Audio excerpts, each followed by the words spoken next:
importante parce que c'est la démonstration de la bataille pour le service public. Comme je le disais, l'enjeu du service public, c'est d'abord et avant tout la desserte des territoires. C'est là où on a besoin d'intervention de l'État, c'est là où on a besoin de décisions collectives et politiques. Sinon, pour la desserte des grandes métropoles, il n'y a pas spécialement besoin d'efforts outre mesure.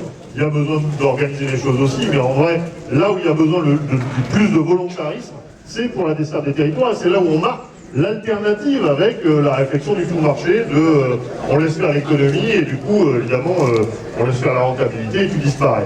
Donc le service public, c'est les petites lignes d'abord, c'est la réouverture des lignes ou le maintien des lignes, c'est la réponse aux besoins, c'est l'égalité de traitement des usagers, ça a été dit, l'égalité de traitement des citoyens, l'égalité de traitement des territoires. L'entreprise publique ensuite elle vient dans la continuité de la bataille pour la défense de ces lignes, parce que l'entreprise publique, c'est le moindre coût pour la collectivité. Voilà.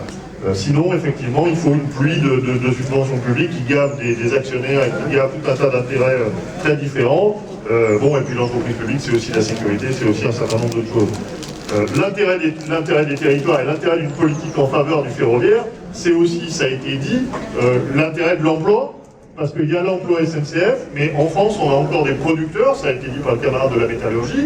Il y a Alstom et Bombardier qui sont on va dire des fleurons internationaux, mais il y a aussi de plus petites entreprises.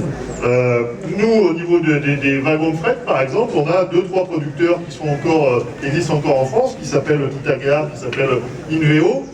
Aujourd'hui, ils sont en train de crever parce que la disparition du transport ferroviaire de marchandises conduit au fait qu'il n'y a plus de commandes et donc on ferme des boîtes.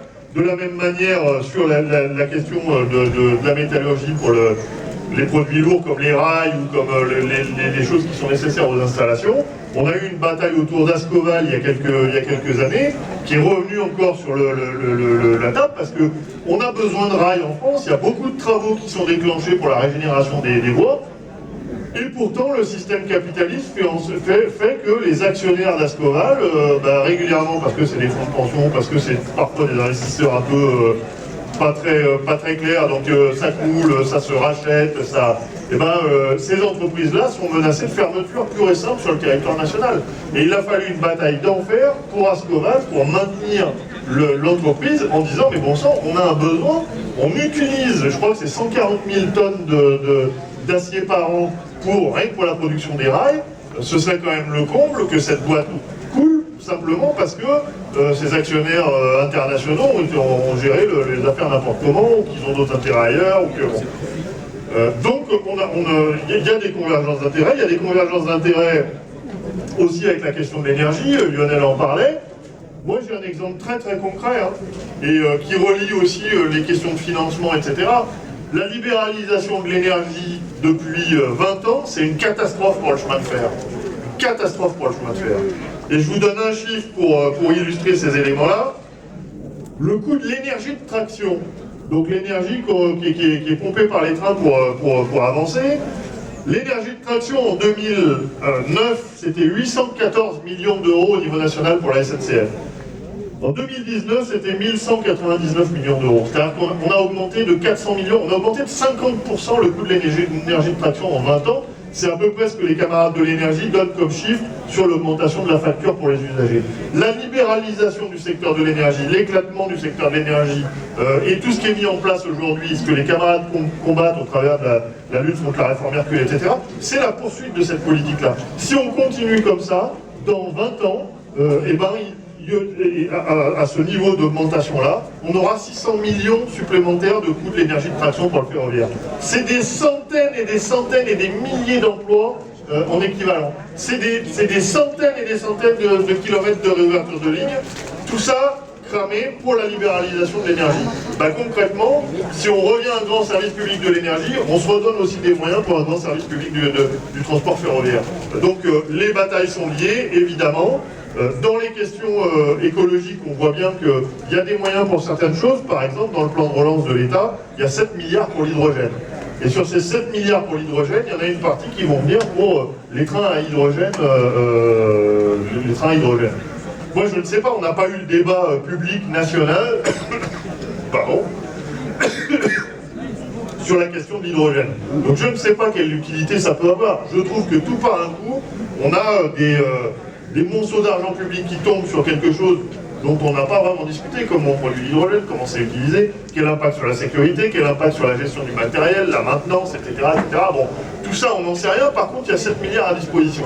J'ai vu qu'un certain nombre de régions, il me semble bien que la vôtre est dans le lot, ont commandé des rames à pile à combustible. Donc là, pareil, je ne sais pas quel est le bénéfice qu'on en attend au niveau environnemental, au niveau du service, etc.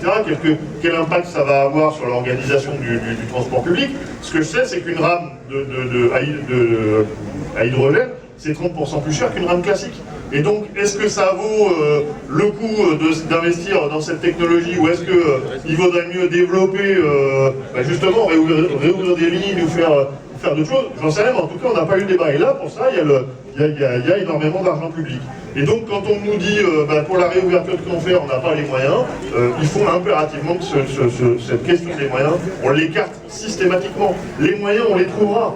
Par contre, la question, c'est est-ce que vous voulez répondre aux besoins des usagers? Si vous voulez répondre aux besoins des usagers, à l'égalité de traitement, dynamiser le territoire, il faut tous les types de transports possibles, et donc il faut que le ferroviaire soit à disposition des usagers sur cette zone-là.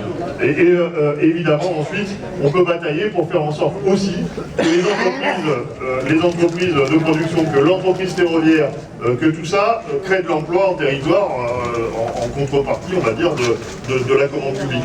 Donc tout le monde a intérêt à ces réouvertures-là, sauf les capitalistes, qui eux ne sont là que sur les marges bénéficiaires et sur les choses comme ça. Donc continuons à nous battre effectivement sur des exemples locaux qui mettent en contradiction les discours politiques avec les actes.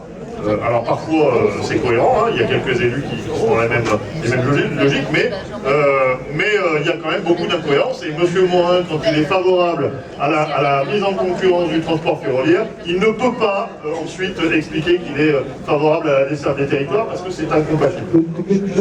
Non, mais c'est parce qu'on a un